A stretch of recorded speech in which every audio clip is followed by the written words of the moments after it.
And we're back. Any of you that watched the introduction to this would have heard or seen a very energetic display or presentation or introduction to this on neurodiversity and reasoning. I look at today: fresh air, natural light, good lenses, in the shade out here, versus confined in a space that is non-natural light. So with that, I have sensory sensitivity, and that shift really changed when I got my air, like we're standing out here today, this fresh air. I got that back, and that's when this was even more sensitive per se. Hearing, smell. I didn't have smell. I talk about a deviated septum, the nose completely plugged to try and go through life never really breathing through your nose, and then it just bleeding. Now fresh air, sleep, rest, all of the things.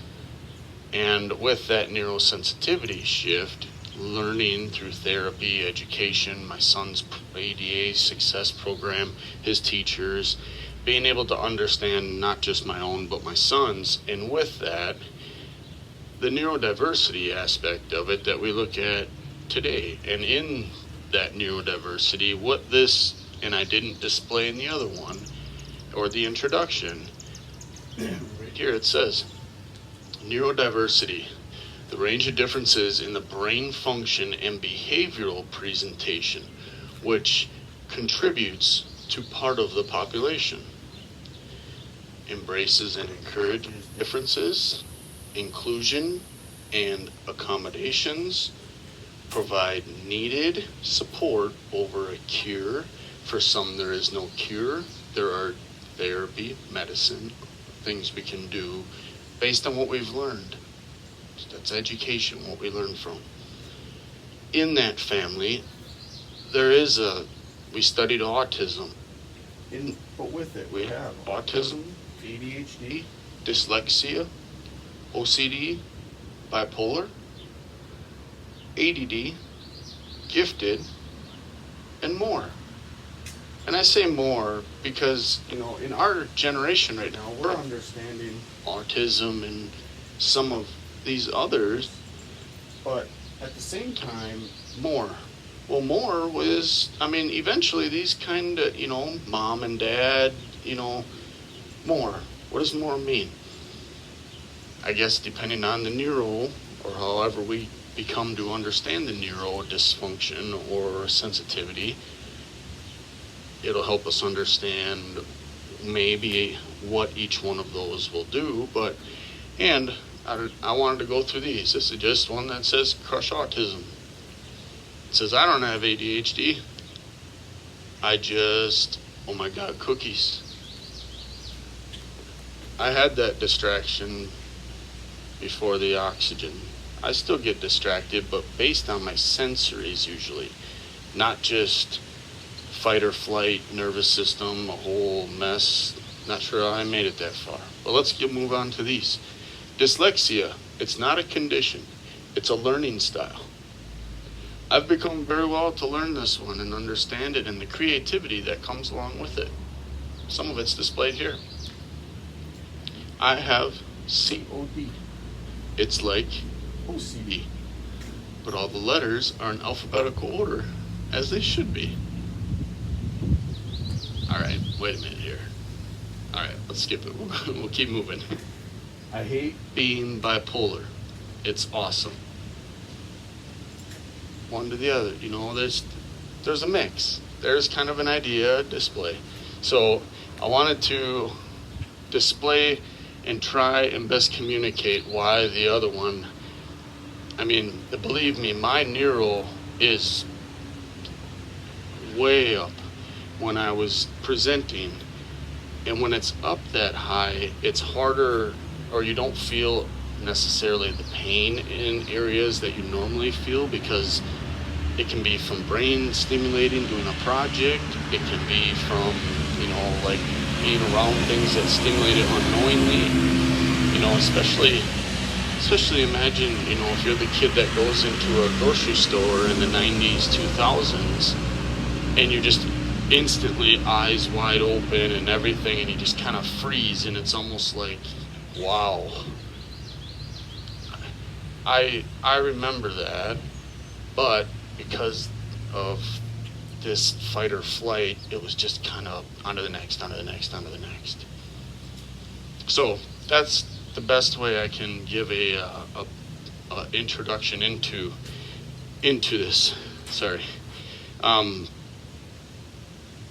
So neurosensitivity in all neurodiversity. But we'll start. I want to be up here with a guitar, but I don't have a lot of this out there. But anyways, I'm Tom. What I want to talk to you about is that neurosensitivity within neurodiversity from an autism perspective in my life. I'm a father of 3 children, 2 of which attend the elementary. One of them watches over me, though, and he does it for good reason. I used to be a person that would stop dead on the tracks, and I believe that's who rode in my passenger seat with me and watches over me. We reside in Wisconsin, 4 seasons. Local community might recognize us from the parades, handing out fidgets and spreading awareness to our community on this. But to tell you the truth, all of this whole thing, it was all my wife's idea. It wasn't mine. But I will tell you, whether it's the RADS, the 50 or whatever, I score in the 94th percentile for Asperger's autism. Still have a little bit of the ADHD struggles that I had before, but not the severity. And a little bit of PTSD, or I would say, not a little bit, I have PTSD. I just learned ways to cope, get away from it, escape. Others that have it, military friends especially, we just learn to move forward like we feel like we don't have a choice. I've stood in front of school boards and on the city's news for bullying. I'm a logical person with a logical perspective, per se. But I do have a disability. Most people are ashamed to say that. I did that for my son. I swallowed that pill and took action to what I needed with what that disability meant. But I couldn't get into the military because before all of this, you see what Neuro did in the introduction, the ADHD or the attentive and fight or flight. It's like nitrous in your blood running nonstop. And then when you crash hard.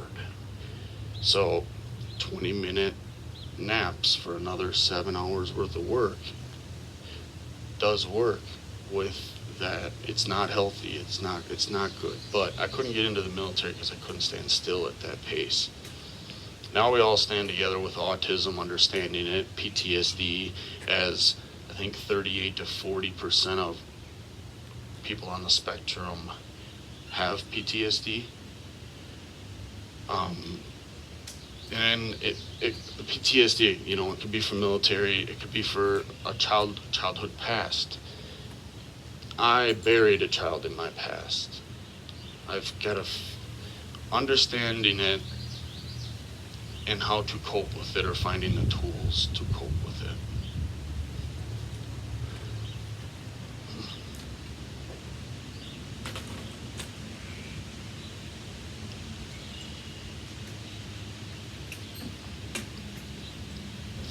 But let me tell you this. I lived 36 years with the tongue tie, which was the air restriction in my throat here. And about 31 years with the deviated septum, meaning that I couldn't breathe out of my nose at all, or very little, so the sleep, all of that, which was affected. I'm, based on statistics, lucky to have made it this far, but was getting pretty close to the expiration of statistics on what we know from airway autopsies, research studies of this neurodiverse individuals, but just based on the airway. Among that, my airway was restricted, but it's suffocating. I remember having nightmares of drowning, and it was like some days waking up and life was always frowning. That nervous system, heart, lack of oxygen, that fight or flight on every thought, panic. I need to have nightmares, wake up, look at the clock, and then have a dream, and then wake up and look at the clock, have a nightmare, and then wake up and go, oh, now I gotta go to school. If that sounds familiar, that's to what I had with my restrictions. I had it released, I had the septum fixed. My meds shifted because I didn't need to overcome all of those behaviors and try and focus against the nervous system. My med prescriptions, everything changed for the better, way better for my health. It pretty much clarity in life. Even among us, the rarity.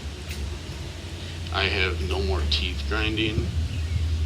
I went from 6 hours of sleep, or 6 hours now, from that 3 hours of interrupted that I had before. But I feel things. The brain is more attentive to things, good, bad, I don't know. It's a shift that we adults have learned. When you're a child and they do that because you don't latch, or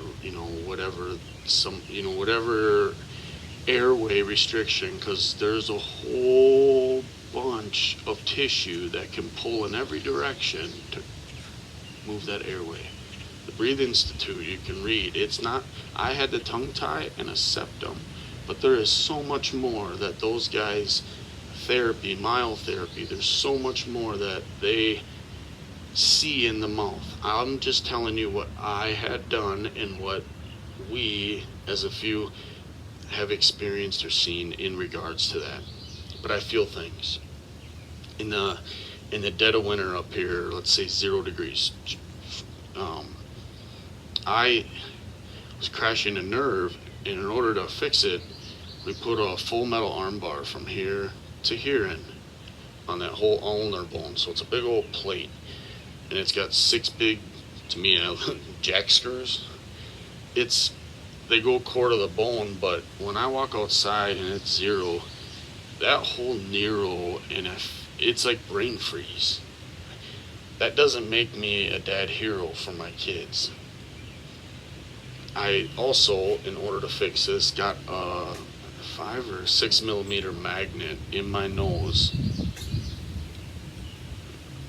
from healing a hole in my septum caused from one of unknown. But with that hole, I got holes in my heart. I got not physically, but from things in my past. I got something in my heart. I'm missing a child. There's things I battle, but this helps me understand how to use everything they taught me. I just wasn't able to apply it into my life because I couldn't. I could not get it. It's like it wouldn't process. Memory retention, horrible. Horrible. But by filling a hole with that magnet using 2 magnetic poles.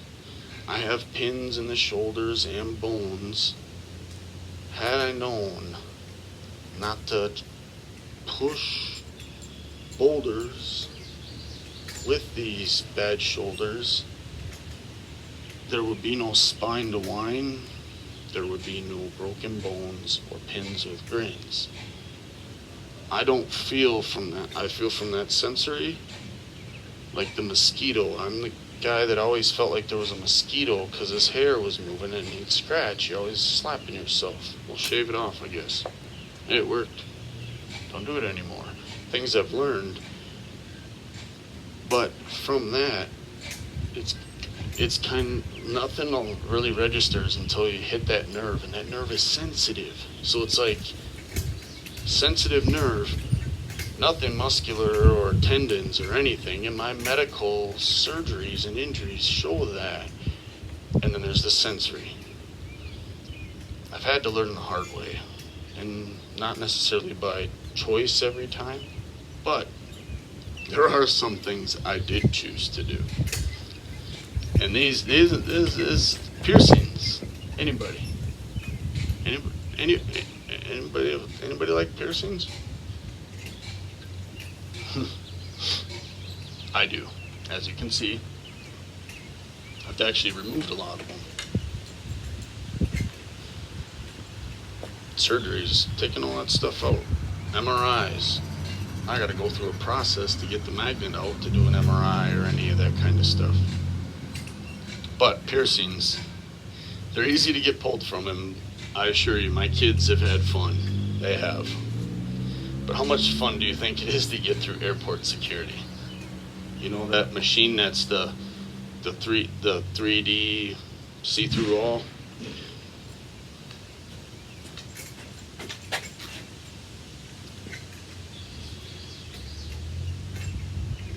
Gauges out, I'm still metal, head to toe, intermixed. I just wait for the reaction of the person across from me to laugh, smile, joke, whatever it is, and then I walk through. But go to like a concert, Hard Rock security, or if you're VIP or backstage, side stage. Okay, well, hang on.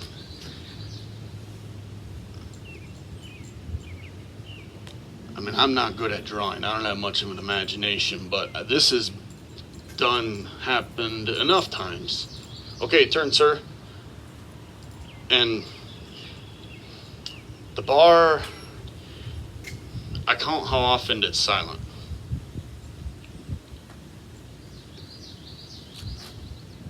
It can be backstage, anywhere, with gauges. I'm just frisked for metal and have to really explain kind of every piece. But if you're like me and you don't care, I don't care. I'll go ahead, touch whatever. I'll tell you where every piece is. You got to get used to that with piercings, pins. Metal in your body does become a problem to a certain degree, but putting that metal in your body by choice, that's what I did with the piercings. But the surgeries, many of them, you park your butt in a mental rut. It's like play Xbox or kind of bury me after surgery. But if you stick to that doctor's procedures, I mean, I've had many indeed heal fully without an error, accident, or missed therapy. That Mayo Clinic success tastes better than therapy. It does. Therapy's worth it. I'm going through right now with learning ways to work with nerves and pain. But, with that, you gotta be comfortable wiping with your opposing hand, showering with your opposing hand, spreading jelly, simple tasks every day over and over. It gets old. it's 6 to 8 weeks at a crack. And with this, the way it was before, I mean, it was like, it felt like you're at the end of your thread of life. The mental madness would overlap the ability to crack or attack what was causing the air that I lacked.